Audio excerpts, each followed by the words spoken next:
divorciou da esposa dele há 5 anos atrás, 6 anos atrás, né? Ele justificou o seu divórcio dizendo: como é que andarão dois se não tiverem acordo entre eles?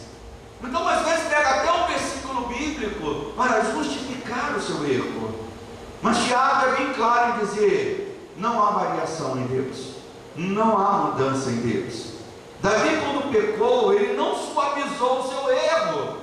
Ele disse: Senhor, eu pequei contra ti somente, e fiz o que era mal perante os teus olhos. Nós agradamos mais a Deus quando não tentamos suavizar o nosso pecado, quando não tentamos mudar Deus, né?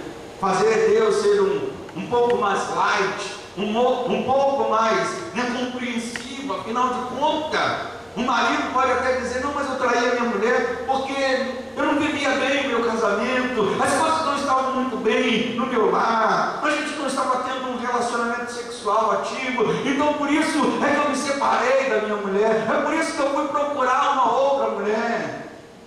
Deus não é compreensivo, meus irmãos, com esse tipo de coisa. O que Deus espera de nós é fidelidade à sua palavra, é compromisso com a sua verdade. E é por isso que Tiago diz: não vos enganeis, não tentem pensar que Deus vai mudar, não tentem pensar que Deus vai aceitar coisas que na sua palavra Ele já condena. Ele declara também, Tiago, que o Deus que nós servimos, Ele é sólido. Já pensou se você tivesse que ir ao Pão de Açúcar, né? E cada domingo, de repente, você fosse visitar lá, um sábado, você fosse levar a sua família para visitar. Deixa eu ver aonde está o Pão de Açúcar agora. O Pão de Açúcar, aquele monte mudou, saiu do Rio de Janeiro, agora está em Belfor Roxo. Aí no sábado que vem está em Duque de Caxias. Seria uma confusão. O que Tiago nos apresenta aqui é um Deus sólido, um Deus que os nossos antepassados sabiam de Deus é o mesmo que nós devemos procurar saber. O que os nossos antepassados sabiam, o que agradavam a Deus, eles puderam nos ensinar como essas verdades para podermos fazer o quê? Continuar nelas. O que as pessoas querem fazer é com que Deus seja variável, como que dizendo: agora Deus vai me falar novas verdades. Não, o nosso Deus é sólido. E é por isso que diz a Bíblia, né, que o seu reino, o seu trono é para sempre. Às vezes somos tentados a desconfiar de Deus. Às vezes pensamos: tudo estava tão bem, pastor, na minha vida, e de repente isso acontece. Pastor, estava animado e de repente descobri que eu estou passando uma doença, que eu estou enfermo. E eu pergunto à igreja nesta manhã: será que nós temos razões para desconfiar de Deus? Sim ou não, igreja? Não. E é exatamente isso que Tiago luta para que a igreja daquele tempo e para que a igreja do nosso tempo entenda. Ele diz aqui no versículo 17, ouça bem: toda boa dádiva e todo dom perfeito vem da onde, igreja? Diga para esse irmão: toda boa dádiva, todas as coisas maravilhosas, todas as bênçãos de Deus, tudo aquilo que Deus quer que aconteça de maravilhoso na nossa vida. A Bíblia diz: toda boa dádiva, todo dom perfeito são lá do alto, descendo da onde, igreja? Descendo do Pai. E deste Pai, em que não pode existir variação ou sombra de mudança. É muito ruim quando você tem que lidar com uma pessoa que varia, né? Ora acorda tão alegre, e você chega lá, mas no dia seguinte, né? Está tão contente.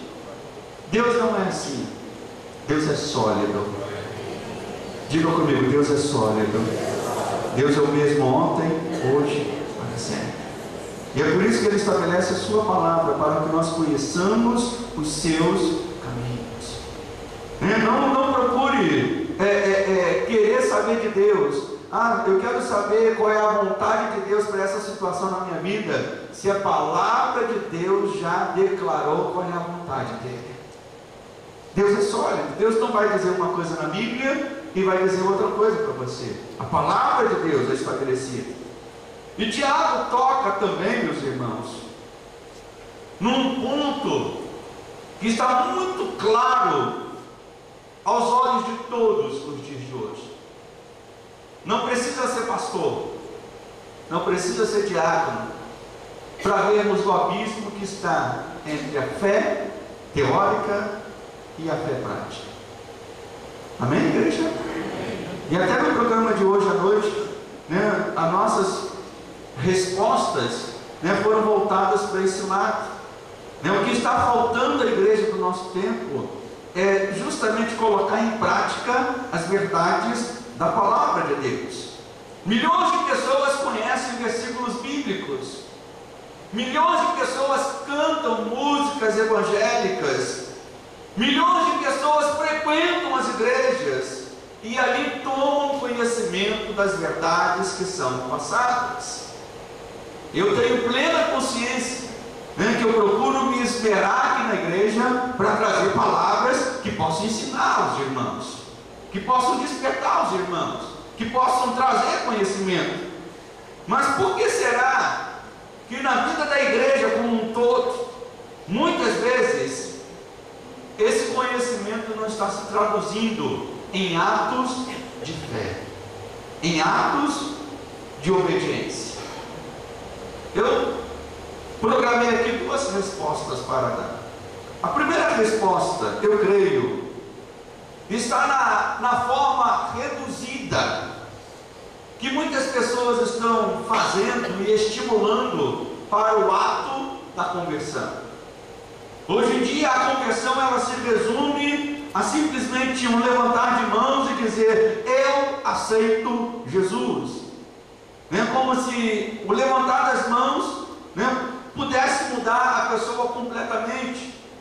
E eu digo que não. O levantar das mãos, o declarar eu aceito Jesus, não é um todo, é apenas uma pequena parte, e eu diria mesmo, uma pequena parte de um longo caminho que este homem, esta mulher, este jovem vai ter que tomar. Isso faz parte da conversão, mas não é a conversão total.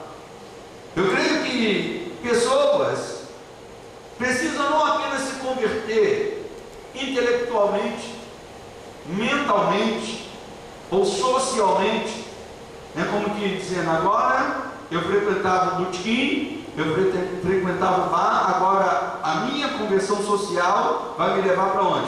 Para a igreja e para estar junto com os meus amigos. Isso eu diria que é uma conversão social, de ambientes sociais, uma conversão mental, que a pessoa colocou na sua mente, agora eu sou crente, mas essa conversão fica só na cabeça dele. As pessoas perguntam, você é o quê? Agora eu sou da igreja, mas isso está apenas na mente. O que Tiago exorta a igreja a buscar é uma conversão que sai dessa esfera social, dessa esfera mental, e começa a se traduzir em atos, em comportamento, em atitudes que agradam ao Senhor. Uma outra resposta, eu creio, meus irmãos, que viver a fé cristã compreende apresentar um modelo que muitas vezes, ou na sua totalidade, vai chocar um modelo que este mundo apresenta. E obviamente que quando há choque entre duas coisas, nós temos que ter ali um embate, um enfrentamento, uma explicação, um posicionamento. Então viver a fé cristã em todo o tempo, seja no passado e eu digo nos dias de hoje, sempre vai apresentar o que? Esse modelo diferente para o mundo. Esse modelo que vai gerar no mundo o que? Uma necessidade de explicação, uma necessidade de argumentação, uma necessidade de embate. Por exemplo, O jovem cristão, né, que se converte ao Senhor, que aceita o Senhor, este jovem cristão, ele é ensinado pela palavra de Deus que ele tem que buscar a castidade até se casar. E isso choca a sociedade de hoje. Isso mexe com as pessoas. E eu pergunto aos irmãos jovens: quem é solteiro aqui? Quem é solteiro? Levante a mão aí bem alto.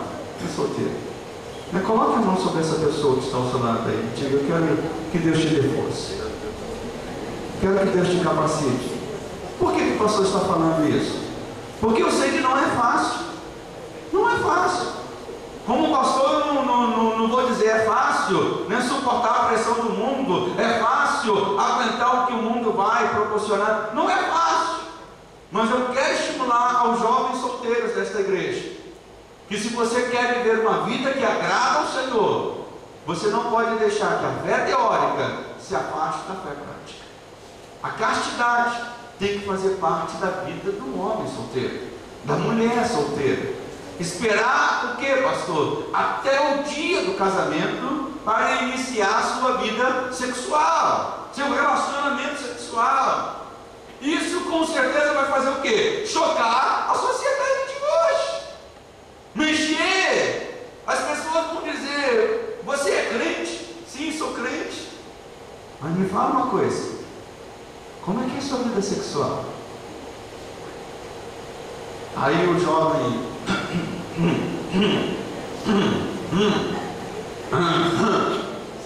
mas o jovem cristão, ele tem que dizer: eu creio na palavra de Deus, e eu creio que a bênção na minha vida matrimonial, ela está ligada à minha castidade enquanto eu for solteiro. Primeiro que eles vão perguntar: o que é castidade? Eles confundem muito castidade com celibato. São duas coisas diferentes. Celibato é aquela pessoa, né, que por conta de um chamado, de um ministério, decide não se casar. E obviamente que se decide não se casar, decide não ter relação sexual nunca na sua vida. Castidade é diferente. Castidade significa que a pessoa, até chegar ao ponto do seu casamento, até chegar ao ponto de um novo casamento, imagina que foi uma pessoa que ficou viúva, de uma pessoa que teve um caso de separação, né, infelizmente, né, e vai querer se casar novamente, até este novo casamento, essa pessoa tem que praticar a castidade. Então, a primeira coisa que temos que ensinar é isso para as pessoas. Então, isso envolve, meus irmãos, um embate. Mas nós não podemos deixar que a fé teórica se distancie, né, a fé prática se distancie do conhecimento. Será que os jovens cristãos não sabem disso? Sabem ou não sabem, igreja? Sabem. Pelo menos eu aqui, em 11 anos de ministério, eu sempre tenho ensinado isso aqui aos irmãos, aos jovens. Se alguns estão praticando isso, estão alimentando o quê? Esse abismo do conhecimento para a prática. Eu quero estimular a cada irmão, cada irmã, vamos viver essa verdade. Um outro exemplo, por exemplo, que podemos dar em relação a essa dificuldade de praticar a fé: você crê, por exemplo, que o dízimo é uma ordenança de Deus? Quem é que crê nisso? Que o dízimo é uma ordenança de Deus? Que o dízimo é uma fonte de prosperidade e bênção para a nossa vida? Quem crê nisso? Eu creio nisso. Então eu estimulo os irmãos: pratique essa verdade. Não deixe que isso seja ali um ponto, né, que o inimigo possa ali ficar acusando, dizendo: ah, mas você não é fiel no dízimo, mas você não é fiel no dízimo. E o inimigo está com razão se falar isso e a pessoa não for fiel. Ah, você recebe o teu salário, mas ao invés de dar o dízimo, você dá uma oferta, dá ali um valor menor. Então nós temos que aproximar, né, trazer estas áreas da nossa vida, a prática para o conhecimento, ligar estas duas coisas. E neste texto também, Tiago descreve